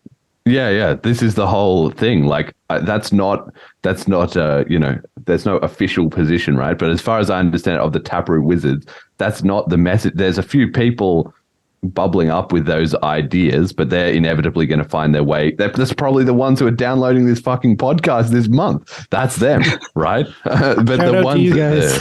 if you're listening, welcome back to welcome. Bitcoin. You're on the right team here. You know, welcome to the way Bitcoin used to be. But the wizards are not going hard on a block size increase because it kind of comes back to this same thing of like, we've demonstrated that there's a problem, / we also think we've fixed the problem because we fixed the security budget issue that nobody else had fixed, right? Yeah. Which they only fixed temporarily. Anyway, so I've got community comment of the week just quickly is from CheapLightning, who said, Eric Wall is the best B-casher BTC has. And that's just summarized it so much. He's done so much to help our cause in that regard. But I wanted to talk again about the opposite position of the laser eyes are in, right? So these are the ones who historically have had control of the BTC narrative and stuff, maybe a bit unawares that there's a greater power, but to a certain extent, they see that shitcoining has infected BTC. There's been some discussion or a sentiment definitely in the community there that they need to switch this off and get rid of it and take it out somehow. So there's been mutterings about that, but no serious proposals that I'm aware of. They lied and tricked the code. Exactly. Luke Jr. has talked about a patch to core, and the clout in the community has mostly been going onto the wizard side. Like it's been draining out of these large Twitter accounts. Like, he's a bad example because I think he's a bit more in the neutrals camp, but Shinobius Monk, he certainly has the laser eyes Twitter picture that we did the debate review with Cyprian versus him. So you can go back and listen to that episode a few episodes ago if you want to get more of a flavor of that, right? But Eric has been shitting on them as, okay, these are these played out podcast grifters, who they are, to be honest. Jimmy Song and, I'm not sure what side Tone Bays is, but he would be more in that camp. And whoever the rest of them is, I've got a quote here from Hodler who says, it's like Roger and Jihan got their BTC back, put on wizard hats and went for round 2. Same energy, new hats. So the hats, getting called out again there too. But the hats are on the opposite side before. So what do you historical accuracy is not a key strength of whatever. All right. But the point is, like, this kind of idea of they're fueling the fire of like, wait, it's the block size war again. All these Taproot wizards are just the undercover big blockers. That's what they've been saying, that this is the return of the big blockers in this new skin, because maybe they are aware that the BSV devs are in there. It's not totally false. It's true. The BSV devs have snuck back in through the fucking side door of the castle and are now setting shit on fire, right? And there's a lot of people in the BTC camp who've never had a reason to really, or they've just, Bcash is a scam or whatever. But now that Ordinals was happening and it was the hype and it was what everybody was listening to, suddenly they're listening to these BSV guys say, look, small blocks is nonsense. And, but the laser eyes are just, they're up against it because they are the ones who have to make a change now, right? The ball is in their court. They have to put up a proposal and they would have to create a soft fork or a hard fork or whatever they cooked up to try and shut off the ordinals, or they just have to let it be. And a certain segment seems to think that they can just wait it out. And that's been vindicated in the sense that the fees have now gone down. But at any time, a new mania could start about some new way somebody found to drive hype, the wizards are probably cooking that up right now. and then they're back in the same situation, right? So, Okay, thoughts I on want to this side? I want to ask the cynic in chief, and that's you name. So, Yeah, what's like up? considering considering all these hilarious potential eventualities of different timelines here, there's a lot of people in BCH, I think, who maybe don't get all the technical details, don't understand the social, political issues at hand and so forth, but they just fundamentally have this fear of, oh my God, what if BTC increases their block size? Oh shit, right? And they're like super scared because they think that will somehow, one, is a possibility without any other terrible externalities happening when that happens, and two, that it will just totally evaporate all advantage and work that BCH has done and so forth. So is that true? What's the case? And what do you see as the kind of eventualities of all this, all these many possibilities, hilarious possibilities that are in front of us? So there are two. The conclusion first is that I am not worried about this whatsoever, and then there are two reasons to this. One of them has regards to the nature of BTC, and the other one has something to do with the nature of BCH that a lot of people probably still don't get. So I would start with the bad news first. The part about the nature of BCH is that this is we are now at 2023. Having a bigger block size than BTC is nice and a necessary condition for success, but we're not gonna, it's not something unique anymore. We're not gonna coast on the fact that we have a bigger block size than BTC anymore. That is not a sufficient condition for success. We will have to build. And this building is going to take time, and we are going to build unique things, and we are going to build unique things, and we'll hype it up, and that will be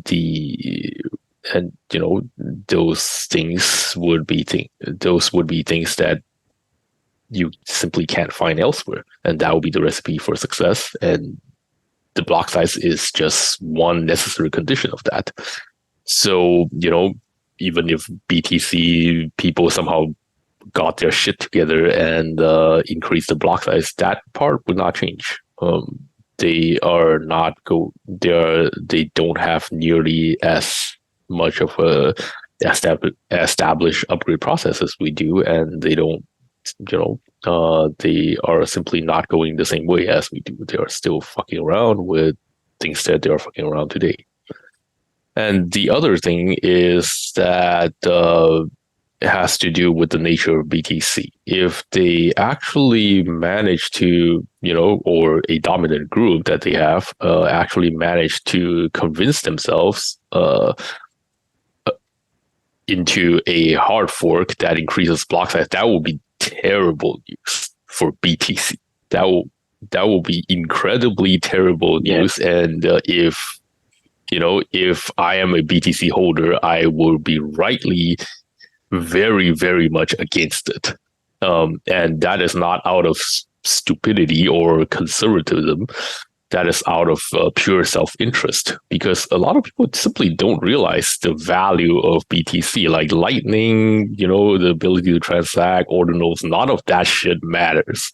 BTC's fundamental value proposition is that it is old, and it hasn't changed for a while. It's been there since however long cryptocurrency has been around as a thing, and that is comforting. And that is a comforting fact. Lindy is a thing. So, and just by the fact that it is 5 years older than Ethereum, Ethereum can never beat the fact that it's been around for longer and it hasn't really changed, while Ethereum is changing all the time. And that is the fundamental value proposition. No other coin can, not even BCH, can challenge that particular value proposition. And losing it is very bad news. Very, very bad news for them. It's chasing something that other chains all have to some degree while losing your one unique thing. It is terrible news. That's why I was shocked how they got Taproot in, like how Poolin managed to convince them of it. That trend started with SegWit, which is also bad news, but it is a bit less of a bad news because they somehow managed to convince people, soft forks are okay. As long as it's a soft fork, everything is gonna be okay. But now that the narrative has set in, that must mean that hard forks are terrible news, right? Well, what if you do a hard fork right now? That is objectively terrible news for your value proposition. Then you're just one of them. Then you're just one of those coins who do hard forks, and you don't have a value proposition anymore. So yeah, go on. All right, for everybody who gets this question, I have an FAQ on the bitcoincashpodcast.com, which is called "If BCH improved on BTC by raising the 1 megabyte block size limit, what if BTC does the same?" And it's probably one of the top 2 or 3 articles that people read. I can see in the stats. One of the most popular questions is, why doesn't BCH rebrand, or will it rebrand? So you can read about that if you're interested. But this is one of the most popular questions. People just say, look, can't BTC just raise the block size? So I've been looking I have an explanation, but the analogy that I've hit on to explain this is it's like saying France and Spain are right next to each other, and French and Spanish are kind of similar, right? So what if France just decides to become the leader in Spanish? And that's just not going to work, right? As anybody can just understand that instantly and see it's not going to work. Why? All the Spanish speakers, not literally all of them, but almost all of them are in Spain, right? All the good language schools are in Spain. All the experts in Spanish, all the history, all the language schools that teach Spanish, everything, it's all in Spain. And all the stuff that is French, all that is not even just not Spanish, but it's French instead, it's all moving in another direction, is all in France. So if you're in France and you want to be a Spanish speaker, the first thing you would do is you would pick up and move to Spain. And that actually reinforces the fact that all the energy is in Spain, right? So there is no way to simultaneously convince all of France to drop French and switch to Spanish. And it's the exact same thing with BCH and BTC. All of the people who like big blocks and who like the BCH approach to things are already in BCH. It's like true by definition. And all the people who don't want that, who definitely don't want that, are in BTC. So there is no getting out of this jam, essentially. So that's the simple way of thinking about it. But if you want the non-analogous, if you want the actual rational explanation, all you need to understand is that even if there was some certain percentage of people in BTC that wanted a larger block size limit, and let's say there was enough of them and they were on, like these Taproot wizards might be an example, right? They kind of say, BTC's got a lot going for it, we're going to just win a civil war, right? How are they going to do that? So to win a civil war and have a fork and so on and so forth, the amount of things you need to do is unreal. We're talking about years of effort. So firstly, you need to have community debate and discussion. You need to coordinate everything. You need to get the resources together. You need to get the devs to build, your wallet and your node implementation, all that stuff. You need to get support from the miners, which, like we talked about, is maybe not that easy. The miners are always busy with their own stuff. They can be a bit finicky. You need to actually successfully launch the split. Very not easy to do. Obviously, BCH did it, but a hostile chain split is a very, very tricky and risky thing. Even after you forked off, you would then have further contention. Obviously, BCH had BSV and eCash. Well, then whoever is in this new, Bitcoin 2 megabytes, that undoubtedly the initial plan, let's all jump on that, would then devolve into arguing about what about this, what about that, what about, new things there. So then they need a new brand. They need a new governance structure. They need to make technical changes like a new address format, the difficulty algorithm changes, replay protection, loads of stuff that you're not immediately cracking on with the next greatest thing. You're actually, dealing with the problems in the past, particularly because BCH, when it forked, it was like, let's take out RBF and then and then do those changes and we're done. But these new people that now they're dealing with SegWit, they're dealing with Taproot, loads of problems, right?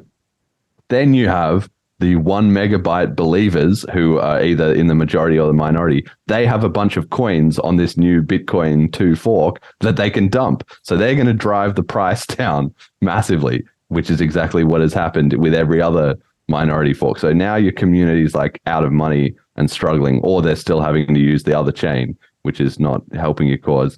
Then you've got BTC-based businesses, exchanges, liquidity, software projects, community forums, podcasts, meetups, everything, all the network effect of all that now splintered, now in chaos as people are going one side or the other or selling out.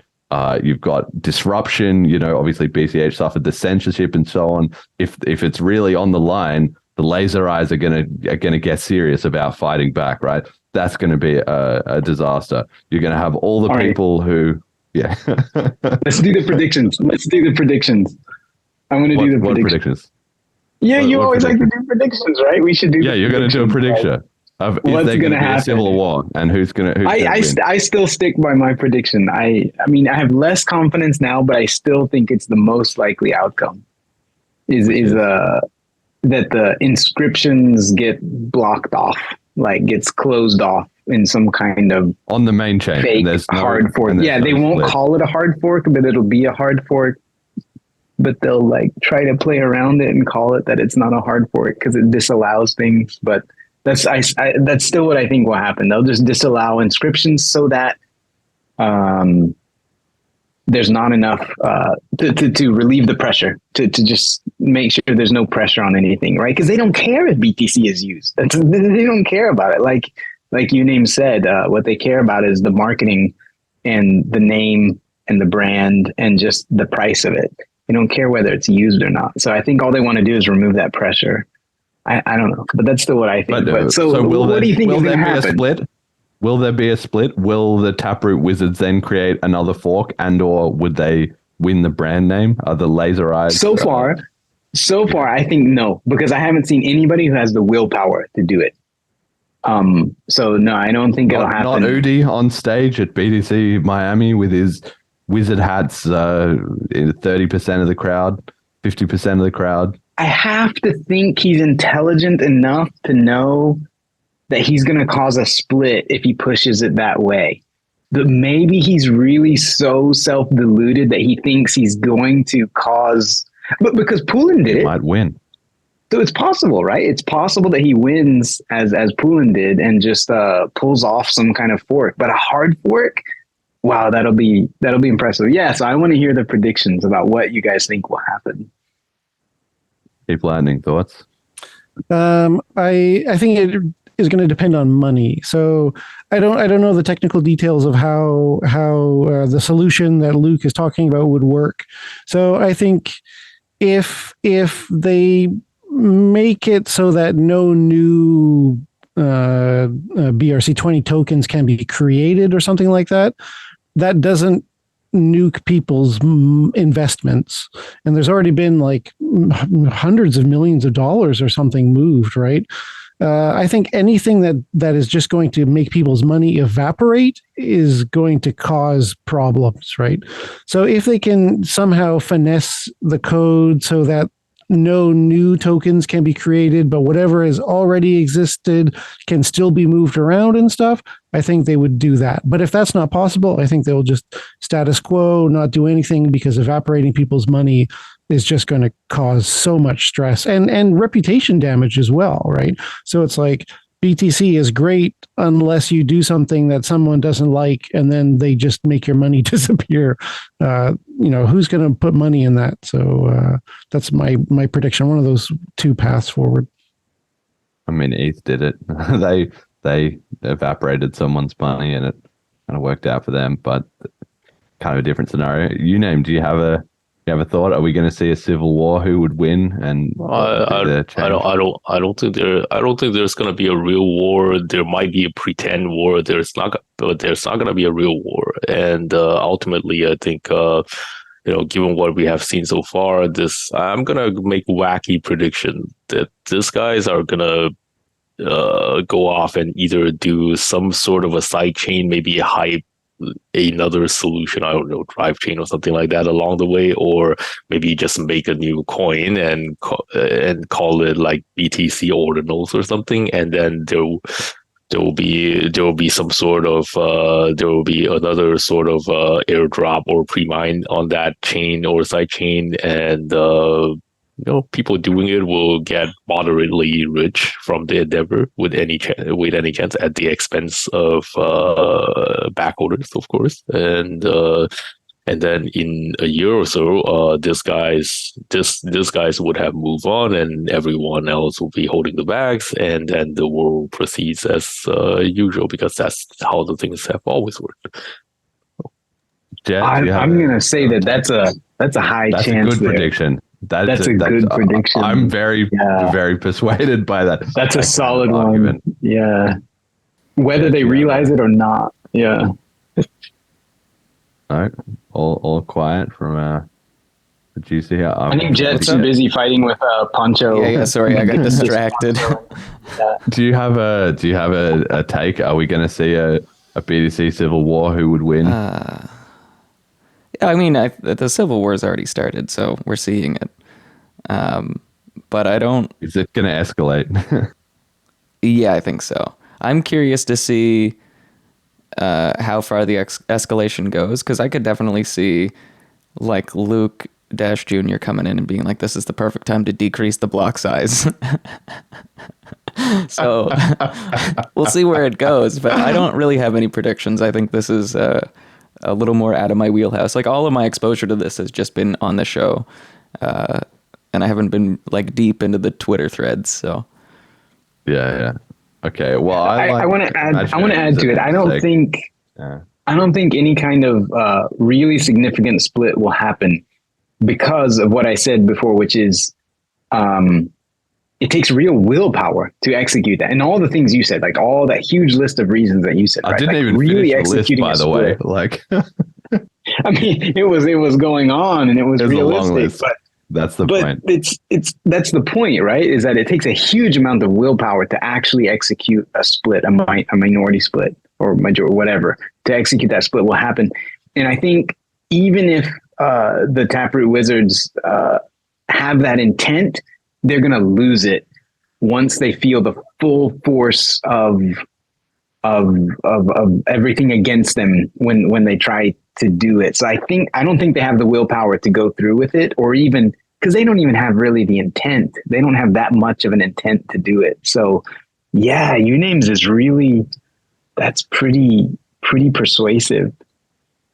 I've got a slide here, which is called Crypto Has Got the Message. Basically, I found this thread on Twitter, which I think just summarizes the fact that, to me, the people in the BTC camp, they're maybe squabbling around, but everybody else is kind of with it. They're one step away from joining up to BCH, essentially. So O'Shale_BTC said, and in the context of discussing a fork to remove Ordinals, said, lol, what can they do? First of all, they need to convince a large amount of miners that we are making at least 20x what they used to before Ordinals. Ordinals make the blockchain safer. What are the points that they will make to cancel the protocol LMAO? So that's actually incorrect. They're not making 20x as much work, as much money, but they're making, a little more than 2x, but it's enough to be significant. Anyway, Agent Pepe then said, wouldn't be the first time Bitcoin forked. So it also gets into the history again. O'Shale BTC said, like I said, they would need to convince a major amount of miners to do this. And if the fork is made, people would instantly stop building because one of the major utilities of Ordinals is that it is on the L1 of BTC. True. Agent Pepe says it's not a utility anymore if it makes BTC unusable. Tony Pepe says, what was the long-term scaling solution anyway? It only hastened the inevitable. And this Wow. Nugget Eater says the Lightning node meme nobody uses. So just between these debate of these 4 people on Twitter, you can already see this is the full collapse of what the BCH community have been saying since time immemorial. All you need is just one guy in at the end saying, who was not a BCH person, coming in to say, hey, maybe we should check out BCH or something like that. And that's it. That's the winner. All right, here's an outside prediction. This is the long shot odds. I actually like Imaginary's prediction better, but the Taproot Wizards, they actually go to war over this, and in the ensuing chaos, the halvening kicks in at the start of April, and BCH, which has a 21-day lead on the halvening cycle, starts to surge because the new emission drops. And while everything is in a complete mess over bigger blocks and CashTokens is kicking off and the Bitcoin Cash podcast is going crazy and everybody starts going, fuck, it's the flippening. And BCH just starts rising on the ratio, and that just compounds into it's over, guys. Like BCH is the fork where it's all kicking off, and then that won't happen until Tether approves it. Basically, I don't think.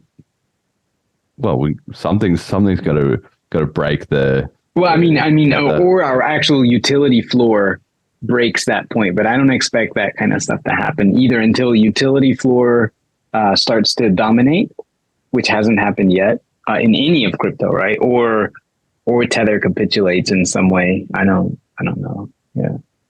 All right. So just very briefly then to touch on, so I mentioned there's a huge segment of people that are neutral. So they kind of think, okay, well, valid transactions are valid. Fees will cause the shitcoiners to go away, which it has, at least in the short term. So that makes sense. They think the protocol shouldn't be changed. And they have this saying, Bitcoin is for enemies, right? The idea being that it should be, people who disagree can kind of coexist and get along with it. So they do also recognize that the mining subsidy is an issue, but they think, okay, well, the fix is going to be that Lightning Network will come and save us, which is a bit of a narrative, but anyway, that's what they believe. And the whole point being that these neutral camp, which might be quite large, makes it very hard for the laser eyes to get a change in, because they not only have to win out against the wizards, they also have to win out against this big segment of people that doesn't like ordinals, but also doesn't want it changed, kind of thing, right?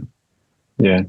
Yeah, I've seen this whole group of CTV guys, right? The ones who want to introduce the external data, not external data, but the external covenants. They want to enable covenants on BTC without external data. But they have absolutely no idea what they're up against, right? They have no clue. Yeah. Well, they're going to find out, I guess, if they try it seriously. Okay, so we already sort of mentioned it, but there's BTC 2023 is coming up. So I actually just wanted to try and get maybe a one-line guess. This is the predictions game, but short-term version, because we're going to see it's literally in the next week, this conference. So in 2021, you can go back and listen to the Bitcoin Cash podcast episode 21, where we covered what was happening there. That was the one with euphoria. The price is going through the roof. Max Kaiser is screaming, fuck Elon. El Salvador announced they were going to be making it legal tender and all that, right? Then you had in 2022, which was on episode 45, things were just pretty muted, Lightning Network and stablecoins were the narratives that didn't really go anywhere. So that was pretty lame.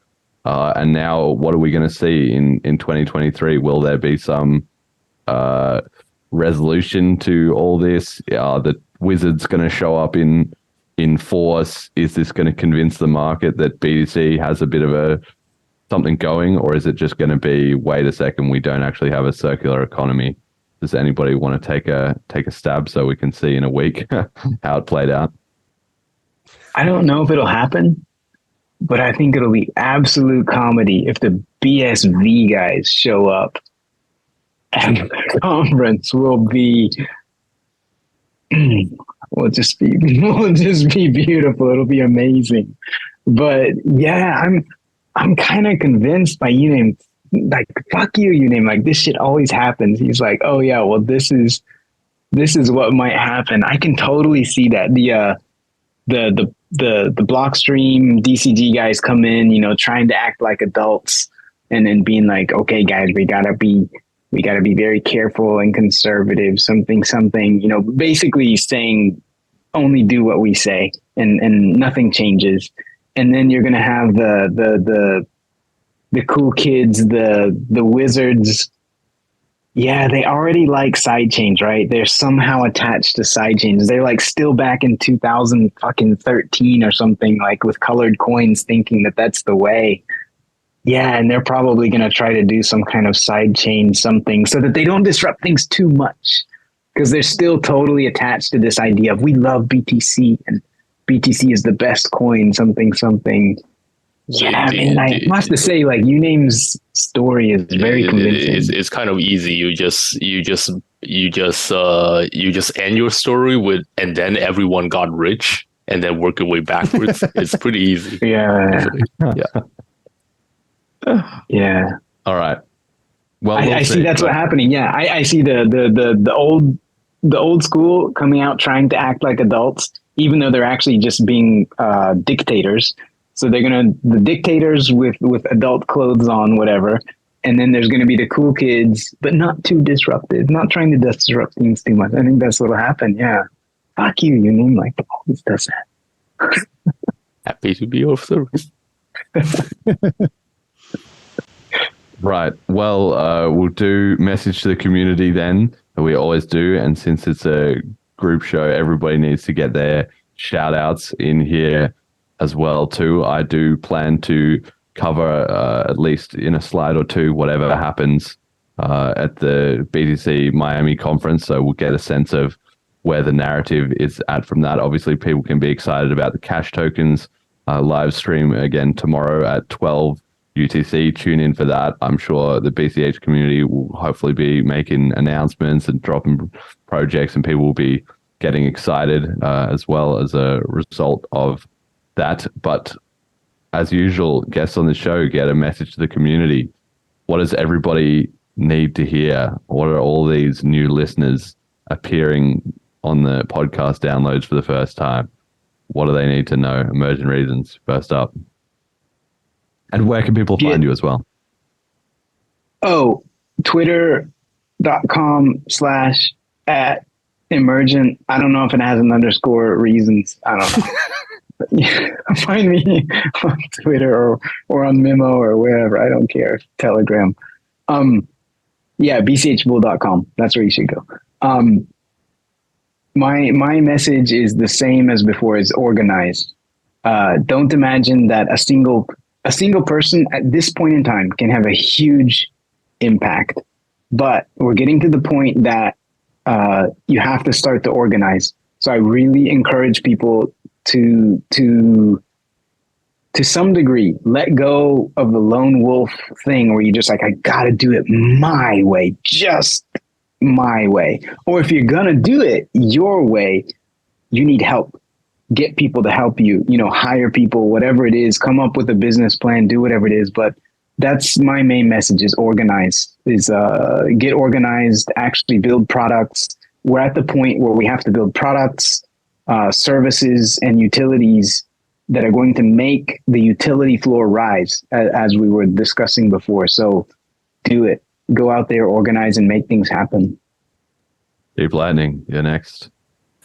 You can find me at CheapLightning anywhere, all the major things. I think with CashTokens coming out tomorrow, it seems like it's been forever since we started talking about it, but tomorrow it's happening. Meme. I think more than ever, people need to be careful with their money and do due diligence. And I think there's been a tendency for people to be all smiles and rainbows and it's new, I'm going to throw all my money at it. I would very much prefer if people don't lose their money.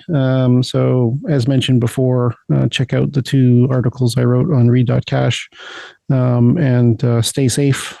Just because it's new and shiny doesn't mean you're going to be a billionaire tomorrow. Stay safe. You name shout outs and message. This actually came up in a Chinese language conversation I had on the Telegram like just a couple of days ago, and people were asking about cash tokens, and it eventually got to the point where they said, "Oh, okay, so a lot of things are still in development, and there are some things that are not ready yet, and probably will take a while after development." And I was like, "Yes, that's exactly what I'm saying." And they're like, okay, so does that mean that it's not going to overtake Ethereum or whatever else for at least a few months? That's disappointing. I was like, yes, that's exactly what that's exactly right. And if you think that you are going to get fabulously rich from this within a few months, please just like the door is right there. Just go out and head to whatever scam you want to find, and good luck. So we are in it for the long term. If you want an exciting ride, it's gonna be an exciting ride, but it will take time. And just ditch the short-term thinking that has plagued a lot of quite a few BCH projects before, and we're in a new era, and I'm optimistic about this long term. So, yeah, do you have a shout out and where can people find you? Well, that's the general shout out to people that we're in it for the long term, and just take this to people asking for pumps in general. So yeah, anything from you? I just second Uname's point, especially from the conversation just in the chat. Just like less short-term thinking. I think and when I mean less short-term thinking, I mean think 15, 25-year time frames. What do you want the crypto scene to look like? What can you do to push it towards that direction? If it's just gambling and stuff, I mean, Jesus Christ. Have you not learned, first off, from the past, like all of the history of crypto? There's much more interesting things to aspire to than just making $1. And even if you're interested in making $1, we'll get there.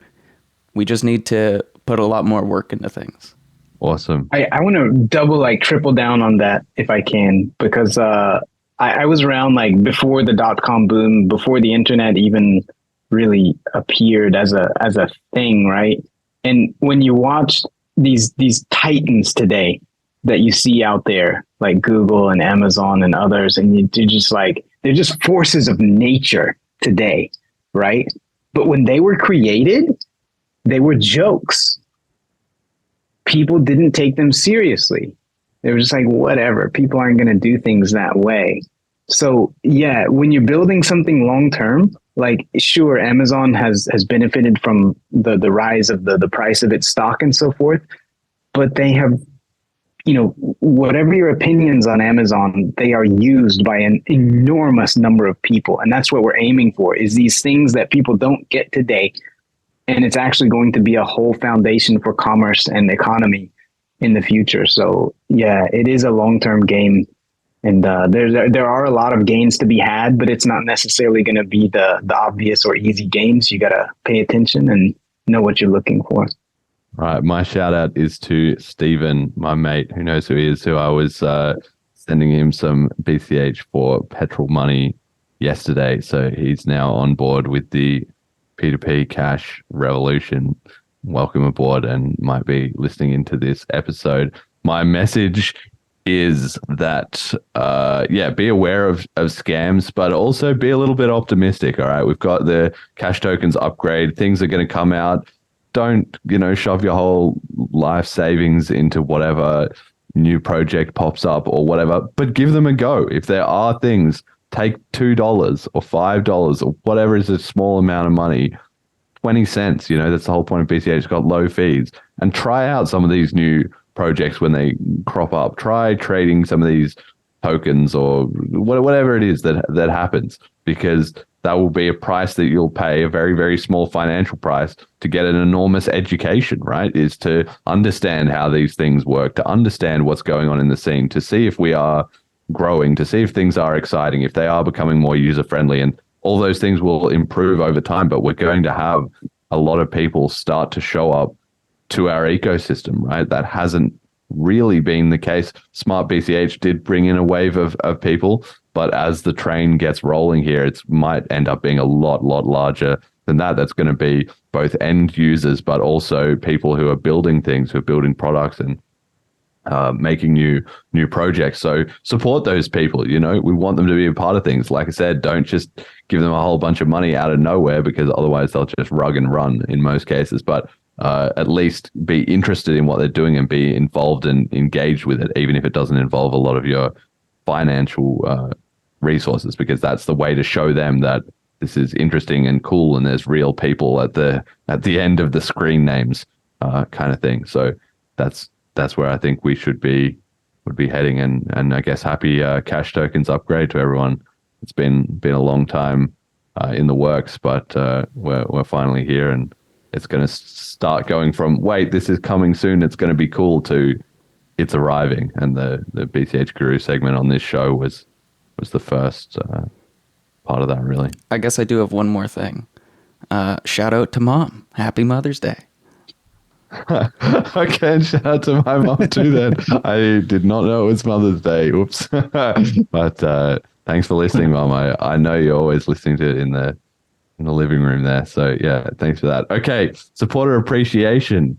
Shout out to our donators, as always, our patrons, Ricky and HP, legends.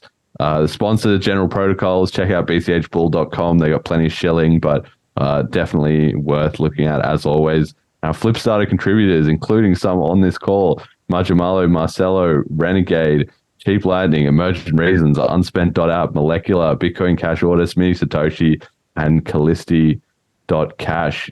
Anybody listening to this show, and especially if you're a new user, I mentioned it a couple of times, but go to bitcoincashpodcast.com. You can find the links where the show is, where to follow it, where the information is, the FAQs, a start guide that if you're brand new to crypto or to Bitcoin Cash and you're not really sure what's going on here, that should answer a lot of your questions. If you just spend an hour or two reading up on that, it'll be a year's worth of pain you could save yourself doing that. So just make a little bit of time for it. You'll have fun doing it. Trust me, it's very interesting and engaging to go down the rabbit hole and look into that.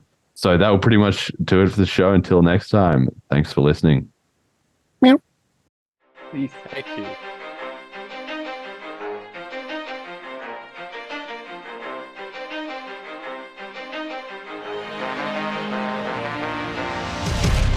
The greatest story the world has ever known. The rise and rise of Bitcoin. 2022. A single chance for the world, a single moment in time. Bankers captures all, our cryptocurrency flies. Gets to decide, Phoenix fly from the flame. Bitcoin BCH, forever changing the game. An underdog story everyone trying to deny. Bitcoin revolution, crypto.